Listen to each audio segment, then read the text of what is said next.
Hello and welcome to the Mr. Brown podcast, where I reflect on my journey as an early career teacher, with a special focus on mental health. I am your host, James Brown.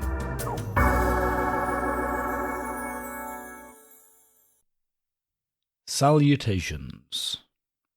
And that's it for another year. It's the first day of the summer holidays for me. I feel I've limped into the summer holidays. The past few weeks have been hard. I made the mistake this term of starting to look forward to the summer break too soon. I think we were only 1 or 2 weeks into this final half term, and it was a long one before I started to look forward to the summer, and that was an error. Normally I try to combat that by continuing to plan for my lessons beyond the break, whether it's half terms or Christmas or Easter. I just keep planning as though the holiday wasn't there. However, with summer, it's more difficult to do that. So yes, I've been looking forward to it for a long time. It's finally arrived. And it's not only the end of another academic year, but also the end of my 2-year ECT period. I'm no longer an early career teacher. I'm just a career teacher now. I think that means I've got QTS for life at this point, so that's very encouraging. I don't think I feel any different. Although it's nice to know that I now have a qualification as a maths teacher that will always be in demand. So hopefully I should never go without work, but we'll see.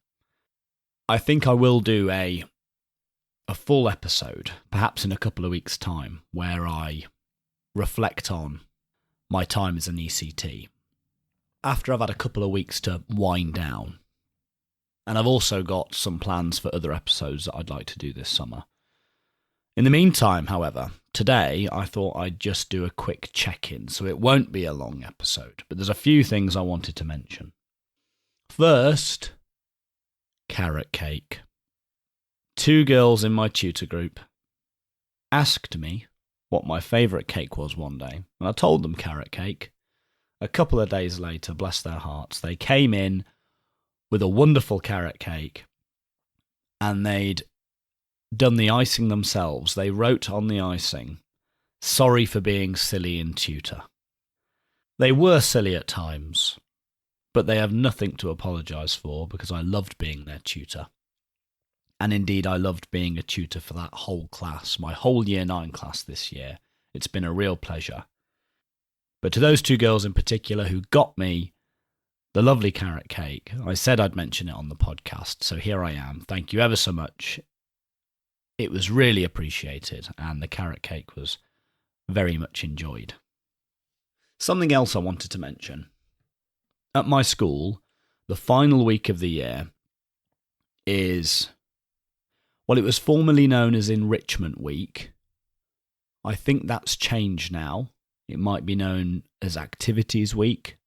I'm not quite up to date on that. But anyway, it's a week where there's no subject teaching, and students do fun activities, go on trips, things like that. However, the fun activities and the trips are normally on 2 or even 3 of the days out of the week. Then on the remaining days, it's less exciting. We might do some RSHE sessions or some team building exercises in school. And it was the team building exercises with Year 9 that I wanted to mention. This was on Tuesday of last week. I looked at the brief for the day, and it said there was a sustainability project, team building project, that the Year 9s were to do for periods 1 to 3, so 3 hours. And I thought, wow, is that going to last us? I was a bit worried. And then the final 2 periods of the day, periods 4 and 5, were going to be a crime scene a cold case investigation, team building exercise. And again, I thought, is that going to last 2 hours? But in particular, it was that first sustainability project, team building project that I was worried about. I thought, this is no way going to last 3 hours.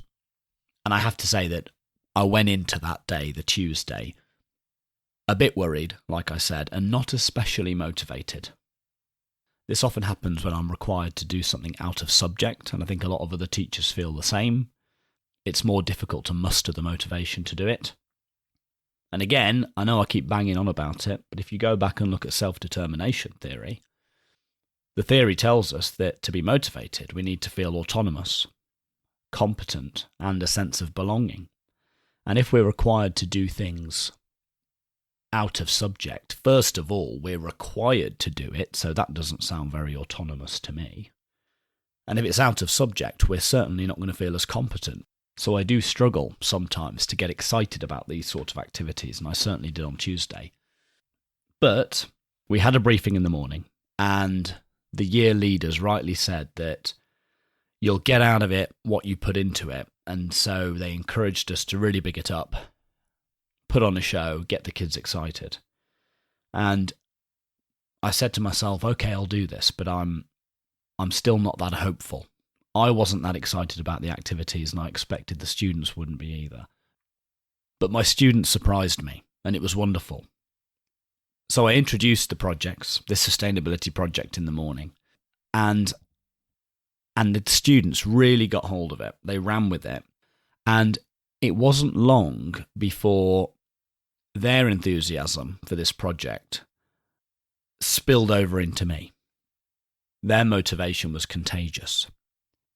So I kind of got things started. I kind of kick-started the activity with some pretend excitement. That got them going. And they were legitimately, sincerely enthusiastic about the project. And that was contagious. I started to feel it too. And it was a fantastic morning. And I think it goes to show that motivation and enthusiasm and excitement, it's reciprocal. It goes both ways. The students feed off the teacher, but the teacher feeds off the students as well. And that's something I've rarely, if ever, experienced when doing my own subject teaching, because I go in pretty much enthusiastic about maths, motivated to teach maths. I feel competent. I chose to teach maths as my subject. And so I'm usually pretty motivated. I rarely go into a lesson feeling unmotivated. But on this occasion, that was the case. The students, however, were motivated, and that got me motivated too. So it was lovely. A day that I was worried about turned out to be fantastic. So I can only thank my students for that. Now, I said this would be a short episode. There's only one other thing I really want to mention today, but it's an important thing. First, however, my usual Patreon plea. So this episode probably took around an hour and a half to 2 hours to produce, and that's about average. I aim to produce 2 episodes a month. If you think that work is worth at least the price of a coffee, so £2 to £3 once a month, then please consider signing up on Patreon and helping me cover the cost of producing the podcast. It doesn't cost a lot, but any contribution would be greatly appreciated. And if you sign up on Patreon, you'll get exclusive early access to unedited videos of my recording sessions. As always, I'll leave a link in the show notes. Thank you ever so much. Now, the main important thing that I wanted to discuss today. A colleague of mine has retired. Obviously, this podcast is anonymous, but whenever you've heard me talking about expert teachers in the past, you can pretty much guarantee that I had this colleague in mind. We've shared a corner in the maths office for the past couple of years, and I've only now realised how lucky and how privileged I was to share that corner with her. She's been a teacher, an inspirational teacher, in what at times has been a very difficult school for a quarter of a century. Yesterday was her last day, and she had a wonderful send-off. Some of the teachers who've worked with her the longest sang her a song, the lyrics of which detailed all her misadventures as a teacher, and it was set to the tune of George Michael's Last Christmas. But before that song, she herself said a few words, and this is what I wanted to share with you. She said that if she had one piece of advice to give to new teachers, and especially new teachers working in contexts like ours, she would say that every child has some good in them. It might be hard to see at times, but you need to go looking for it. It is there. You need to find it. And once you've found it, you must nurture it. And I think that it's by doing this that this wonderful teacher has made each and every one of her students, not to mention all the staff around her, feel loved over the past 25 years. And I remember when I first started watching this teacher, it seemed like she wielded some magic that would be impossible to attain for anyone else. She just had this magic touch. She achieved so much, seemingly with so little effort, but she's let us in on the secret here. The secret is the unwavering, relentless belief that every single child has good in them, and that you need to find it and draw it out of them and nurture it. And there you go. You know what? It's easier said than done. She said herself that at times it can be very difficult to see the good in some students, but you need to constantly remind yourself that it's there, that it can be found, and once you've found it, never let go. That's the key to being a wonderful teacher. And I know she listens to the podcast. I also happen to know that she's one of my Patreon members.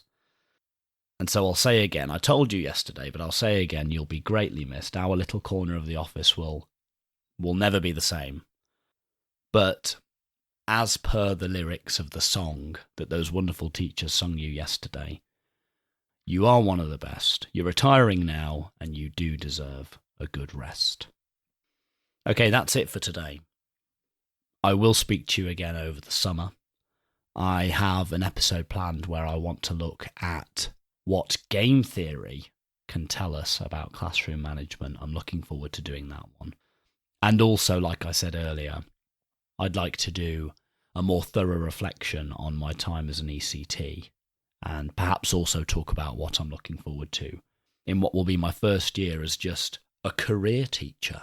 No longer an early career teacher, those days are behind me, just a career teacher now. I hope you have a lovely summer, and we will talk again soon. If you enjoyed this episode, please spread the word in person and on social media. You can follow me on Twitter at Mr. BrownPod or email mrbrownpod@gmail.com. Please subscribe, rate and review in your directory of choice. Please also consider becoming a patron at patreon.com/Mr. BrownPod and helping me cover the cost of producing the podcast. Thank you, and talk again soon.